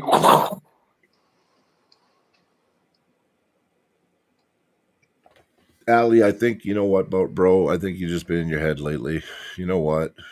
I've felt you on the practice table. I know what you're capable of. You know, like you just got to get mentally ready for these events, and you crush. Believe me, Well, your if I'm not level. mistaken, how long has Ollie been pulling now? Like, I think he's been pulling since like before 2016 because I was scrolling on the Alberta Arm Probably Wrestling 10 years. page Probably 10 years. Yeah. and he was Well, Allie pulling can back tell in us. 2016. I saw a club photo up there and Oh, Allie, I got your poster too. I got to get you the poster before I lose it or something. Yeah. Where the fuck did I put it? Oh, it's over there. Allie's poster's behind me. So, we got Jean Van Claude Dam, or no, it's not Jean Van. I, you know what? I wish you could just tell me how to pronounce the last name, so I didn't fucking butcher it. I just call him Jean Van. Yeah. Hey, buddy, how are you? That'll do, Jean Van. Jean he's Van. probably really good at the splits. He's like Jean Claude Van Damme. Yeah, fuck. He's like doing spinning back kicks and fucking. Dance Yeah. is really weird. Anybody named Jean Van is, yeah, he's fucking watch out for those fuckers. Yeah. I'm just kidding. I'm just kidding. I don't know. Allie Yeah, says 10 10 years. years. Yeah, 10 years. Okay. Yeah, that makes sense. Yeah. And Allie's pulled some big names and he's pinned some big names. And, Oh yeah. like, yeah, like I still think Allie, like I think if anything happens to the lineup with Tough, Allie's like a shoe in. Like, yeah, But I mean, as of right now, I think that the Tough League, like for Calgary team, I think Sean and Len did an amazing job with the team. And I'm really excited. I'm really excited. And I'm hoping as it grows, like even Jason was talking on his thing, as it grows and Tough League gets bigger and there's not a smaller weight class isn't out of the question. You know what I mean? It's just right now they have to fit it into their network TV time too, where they have to make the event only last a certain amount of time. So I think that's And you know another. what? It'd be kind of cool. Like, yeah, the states, they could have a team for every state. And then to make it a little bit more even, every province gets 2 teams. Down the road, they're talking about having they're actually talking about having a separate league from Tough League, and that will be like the minor leagues, like not minors as in you suck, minor leagues as in they draft and pull from that league. Yeah. So that league will grow across. You'll have your divisions, right? You'll have your U.S. division, your Canadian division. He's even talking about European teams, right? And then what they can do is when they do the draft, every year there'll be a draft, right? So you're going to want to do amazing for your team because you don't want your team to draft somebody and replace you, right? Yeah. So there'll be an emphasis on professionalism and and where the results that you have during the year, they'll reflect on if you're on the team still next year because there'll be a draft and you could get drafted out, right? Because they're going to want the best of the best, right? Oh, Oh, they're gonna want the best. well, yeah, they want the best. And as they said, there's no bro league in this. Personalities, anything, opinions, they don't give a fuck. They want just the best on the team, right? Yeah, my surname Shell is quick. Afrikaans. Okay. Is that Afrikaans? Am I reading that right? Language from South Africa. I can do the splits. Yes, pretty flexible. See, I knew it. Fuck yeah, you're right. Anybody named Jean Van can do the splits. Fuck yeah. Now we got to get 2 semis and get them on there. Yeah. And then you got Ali says, I think they picked correct due to my inconsistency, so I agree with Sean on who he picked. Yeah, I know. And Sean told me you messaged him. And then you know what, Ali? I think you're right, But you know what? Once your mental once you're your worst enemy, because I know that you crush like so many. I've even seen you lose to people that I know can't beat you. So like, you know what? It's gonna come together, man. Like, I'm my worst enemy. I've done really my last year has been pretty shitty. I pulled like shit, and then when I had a chance to do good, I ripped my shit apart. Right, so I know what it's like, man. I know what it's like. It's pretty depressing, but you know what? I just think train. You know what? The opportunities will come. This time I'll be smarter. It will make me a better puller too. So you know, I'll get more beneficial positions. I won't just go for the gusto all the time. Be impatient. So You know what? I'll have to say my worst ever performance was a year into me actually starting to make like a different, like after East versus West qualifiers and all those tournaments, and everyone's like, "Oh, Cody's getting so good." I went to your event at the casino, yeah, and I lost almost everybody I went out to that you were day. just off that day, but everybody's allowed to have a bad day, man. But You know. I'm just saying, like I get the feeling like crap. Mm-hmm. Mm-hmm. Cause like I felt like an idiot. Mm-hmm. Yeah, I I'm felt like, that way. what am I even doing here? Like, why have I been training so hard?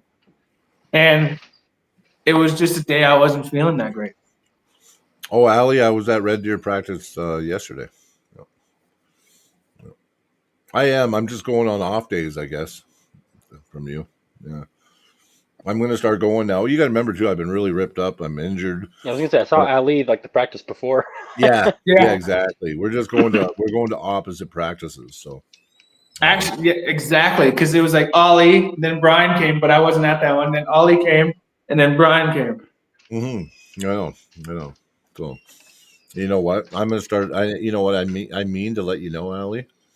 Just know if there's a practice called, one of us should reach out to the other one because we could always, I could pick you up in Airdrie, drop you off on the way back. I wouldn't mind.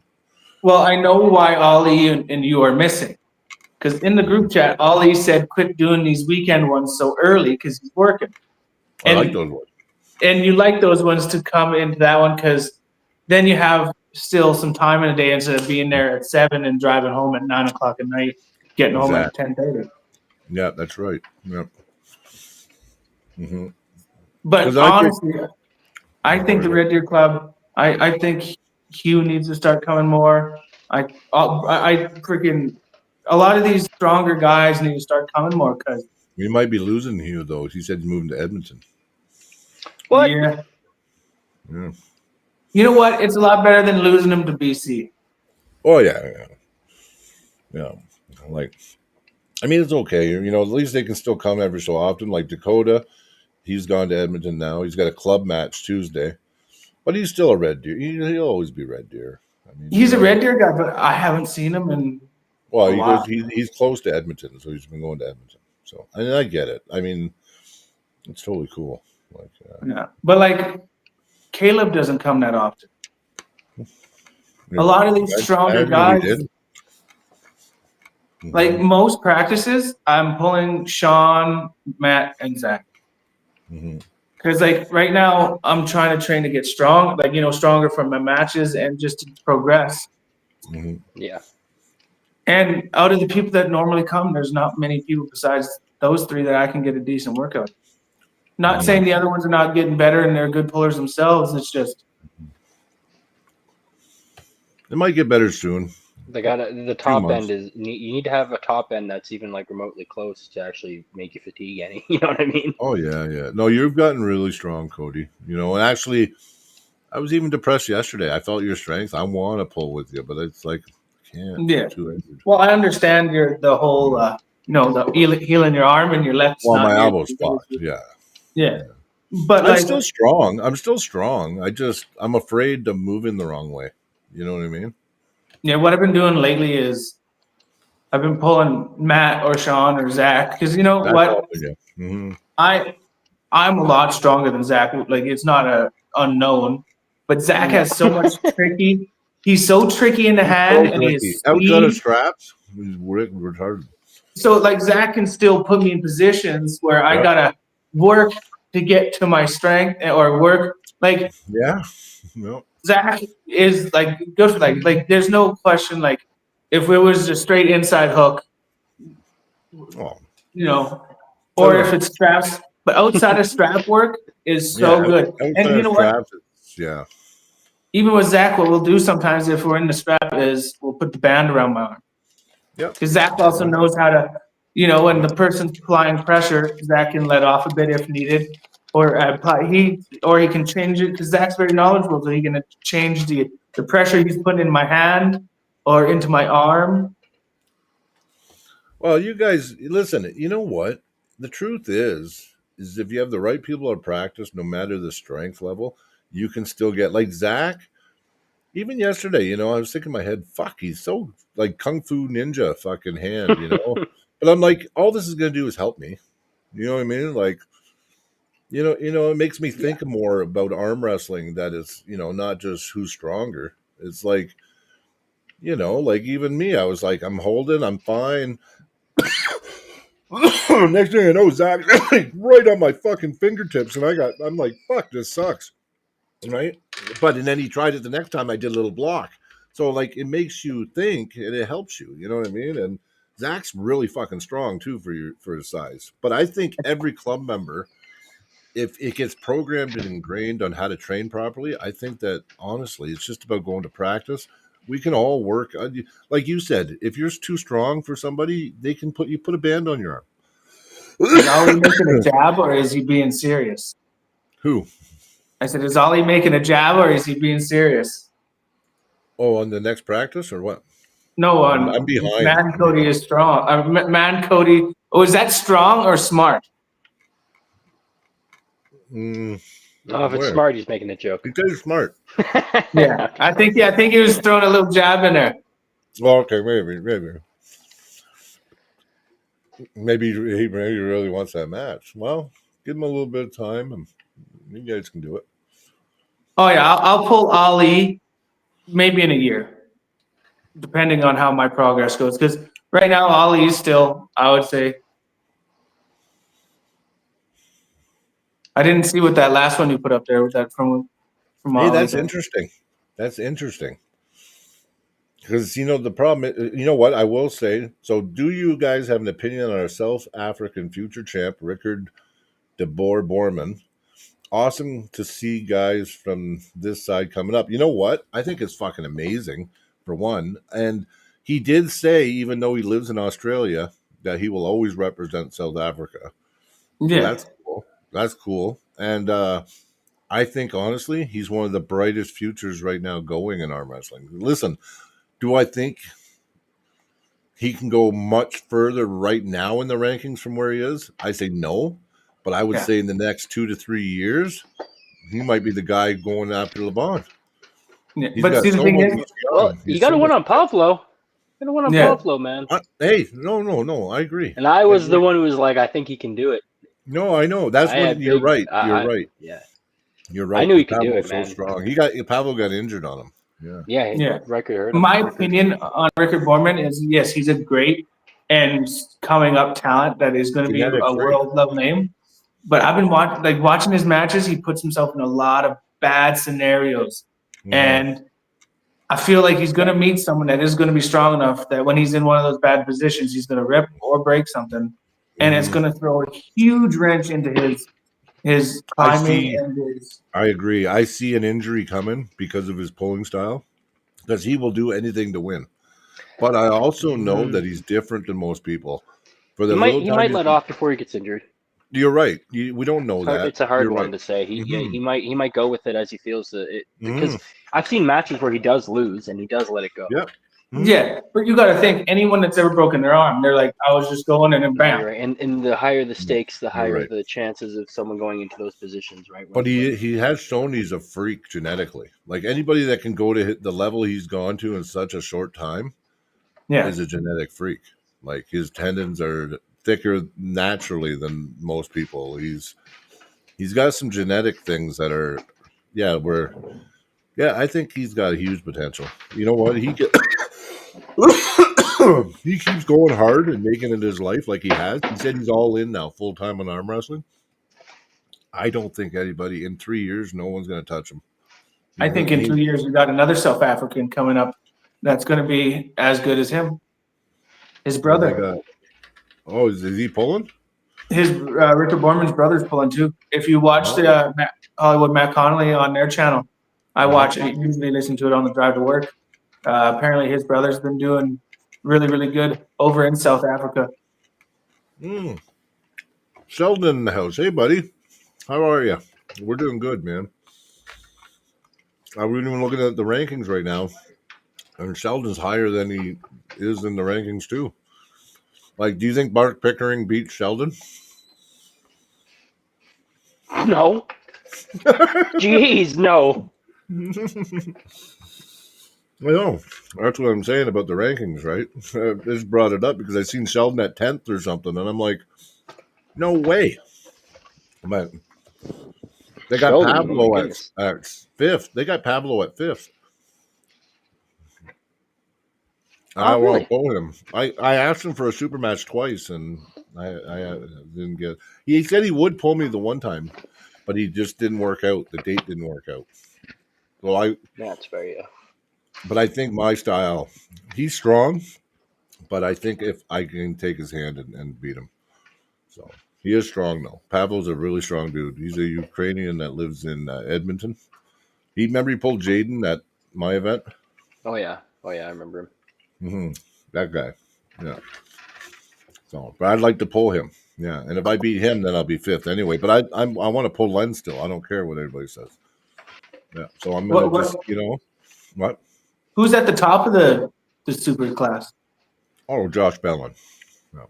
Yeah. And I think Josh after Bellin, that, Stands Sean, at the I'm top. guessing. right now, I don't know. Like if I had to pick anybody, I'm gonna go off the last. I only say because he's the last guy to pin Josh. Dusty's looking pretty good too. On the right, not as much as his left though. If we're talking left, Fair. I think Dusty might be number 1. That's what I mean. Like Dusty's left is looking pretty good. But on the right hand rankings, it goes Josh and then Sean, right? No, Len. So Josh, then Len Houghton. And then, I don't know. The rankings are not right, though. Sean's Honestly, down. I would say my top 5 supers would be Josh, Sean, Len, and like I think Caleb's up there. And I don't know who else I'd put up in the top 5. I'm thinking they might have moved Caleb out of the supers. That's a funny picture today. You see the picture of us at the Deadly Dungeon? I did, yeah. Yeah. My forearm's looking bigger than Brad's head. No. I'm just quickly right now, looking up. People got to watch out for Jared. Jared's a. Oh, Jared, if he's training, like I'm telling you, he starts getting stronger. Gonna be someone to beat, man. I'm telling you. Yeah. Like when you know how good he is. She's starting to get pretty late here, and I got to work in the morning. No so. worries. Well, let me do this right quick, and then we can call her. I just want to bring it up real quick. We're almost there. Okay, it's Josh Bellin's first. Then we got Len Houghton. Then we got Dustin Houghton. Yeah, then we got Dustin, and I don't think Dustin beats Sean most days on the right. I don't. But I would say if you move Dustin and Sean, I could agree with that. Pavlo's had no business being 5th. Like, not saying anything bad about Pavlo. Nice guy, strong, but he's not 5th. Mark Pickering's number 6. Like, come on. Dylan Houghton 7. Jay Smith is 8. Caleb Freeborn is 9th. Sheldon Tarafinenko. I'm probably pushing your name, Sheldon. I'm sorry. He's 10th. Josh DeVoe's 11th. Darren Matthews is way down at 12th. Like, there's no way. No way. There's no way. He's the last guy to get a pin on Josh Bellin. I kind of argue that he's up near 2nd still. Then you got where I was. I was 14th, and then they just dropped me right off the list almost. Byron Cahoon, Anthony Poyser, which, like I said, Anthony hasn't beaten me. Dalton Dopling, don't even know him. He hasn't beaten me, so why is he above me, right? Anyway, I got pushed all the way down to number 17. Christian Dell's still on the list. He hasn't competed in 3 years. Then you got Roger Shipton and Jaden Hill. But It's not accurate. There's no way that's close to accurate. No. I mean, some of the other weight classes are closer. Like they make more sense, maybe, right? I think the two closest and accurate weight classes would be the 198s and 1s. No, 242. You know what they got for 242 rankings? What? Dustin Houghton first, right hand, right? Which I know that's not true. Nothing against Dustin though. I think he's like number 2 or 3. They got Fraser Benoit second. I'm like, how does that work? Like 242 class? Like how's that? Like Fraser doesn't beat Caleb. Anyway, then they got Curtis Mocan at third, and I think Curtis is probably right around there, third, second, or third. Like you know what I mean? He did pin Caleb at provincials, right? Then after Caleb, he's fourth, which I think Caleb's right at the top of the list. I think he's always won on the right hand against Dustin. I could be wrong, but I'm pretty sure. Travis Robertson's fifth.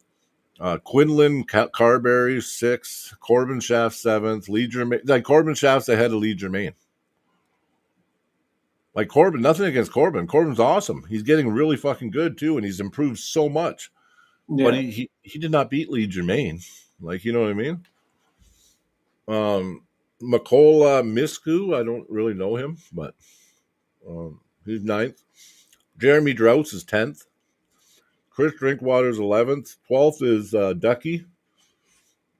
Jesse Martini's 3rd. Lance Woodward is 14th. And Mitch Copiers, I always say his last name wrong. They got him way down at 15th. I don't know. I don't really agree with that one either. I'm looking at your weight class. Your number on the left, you're 4th, eh? Yeah. I'm 4th and 5th. Yeah. Yeah, you're 5th. I'm jumping Sergey. I'm going straight to Connor. Taking Joe Fox. Yeah, but I kind of not against this ranking. I mean, Joe Fox first, because no one's proven that no one's beaten Joe, right? So maybe a pin here and there he's lost. But Victor Beloff second, Hugh Nutbrown's third, Curtis Mocan's 4th, Cody Sluggett, and then they got Dale Kodak 6th, Sergey Gavrilov, Andre whatever, Colin Long. Colin Long's 9th. I don't know. He's pretty good and strong, man. Like I think he could be up a few spots. Brent Bellamy 10th. Kyle Evanoff, Evan Ferguson, John Mercer, Yuri, Jeff Miller, Jeremy Drouse, 16th. Doug Curtis, Mike Rooney. Mike Rooney is not 18th. Mike Rooney is a fucking beast. Just to let you know. Last tournament he competed in, he fucking crushed everyone. Beat Mason, beat Joe. Fucking, it was good. Yeah, so. When was the last time he pulled, though? He got injured. So he ended up getting injured that. He pulled one event after that. But I'm just saying, he's not last. Yeah, but when was that? Like, it was probably about 14 months ago. Yeah. But look, Christian Dell's 3 years. He's still on the list. Anyway. But like I'm saying, I believe that if you're over a year inactive, yeah, you get dropped to the bottom list. And then if you're 2 years over, you get taken off the list. No, I agree. No, I agree with that. But I'm just looking at the rankings. What the hell? Why does it keep kicking them out? Sure. I'm not sure why that's happening. Hey, bro. I think it's just my phone's bugging out. Oh, well, we're almost done, bro. I'm sorry. I didn't mean to drag it out. I just wanted to bring it up because even the other weight classes, they make sense to a point, but then they go loopy. Anyway, it doesn't matter. No sense beating it up anymore because it is what it is. But I hope that gets a little more consistent. Yeah. I hope Michael Seabrook is ready. I will show up ready to play. I bet. That should be. I can't wait to see that match. Yeah. Are they going to live stream it? No, definitely. Why not? Yeah. Of course it would. Yeah. What do you say here? Oh, Brad. Brad always wants to rematch me. Yeah, you've always beaten him too, Dakota. So, I mean, you have. Yeah. Brad looking really strong lately, though. But I mean, I thought he looked strong last time, and you beat him on the right still. I wonder if he's ever going to try to call me out. I'm a little heavier than he is, though. Who, Brad? Yeah. I don't think so. He'd have to come up to the 220s. Yeah. Actually, you know what? Lately, everyone's saying I look bigger. I weighed myself this morning. I'm 207. But they say that I look bigger than I used to. Trim. Yeah, but bro, you're thick and dense for your size, you know. I think I'm a foot taller than you. Yeah. I'm 5'7". I'm not a foot. I'm not a foot. First guy, Brian's a foot taller than Cody. Well, I know. Dakota's like, I'm 24, not 27. And I think, what did I say about you, Cody? You said I was 5'5". Yeah. When we were in Montana, I was watching a live, and Brian's That's like, hilarious, yeah, Cody's 5'5". And I'm sitting in my car, I'm like, I'm fucking 5'7". Yeah, so don't get mad to Cody, because I said Cody was 5'5". So yeah, being 27 is not as bad as 5'5". Yeah, but, you know. Hey, those two excellencies count. Yeah, I didn't mean anything by it though, you know. Not even Matt's a foot taller than me. Yeah. If you're 5'5", I'm close to a foot taller than you. Yeah, but if you're 5'7", it's like, I don't know, 10 inches, 9 inches. 9 inches. Yeah. But anyway, well, listen, guys, I won't keep beating a dead horse. So I keep choking on these. I eat these peanut or almonds, and the particles are going down the wrong hole, and I keep choking on them. Like I forgot how to eat. Yeah. Brad's looking great. Yeah, he is. Take it easy. Take it easy. Don't. Not mad at all out loud. It was just funny. Yeah, I know. It was funny. Because I just go pick a number and that's the truth until I know the truth, I guess. Well, burn it in your brain. 5'7". 5'7". 5'7". It's 24, not 27. I don't think people. I don't want people thinking I'm shorter than I am. I'm already short enough. Yeah, well. Yeah, isn't Cody 5'3"? Yeah, I'm the same size as Kevin Hart. Yeah, pretty soon Cody will be a freaking 3'7" in our minds. Yeah, for sure. But yeah, everyone be ready for next show. Next show we will do the draw, and if you want to become a member of the channel before then, please do, and you'll get an entry for it. And then other than that, it was a good night, guys. Thanks for joining. Okay, have a good one, everybody. Okay, man. You guys have a great night, everybody. Peace out, Dakota. I'll come see you guys soon. Yeah, see you, Dakota. Have a good night, everyone. Bye. Bye-bye.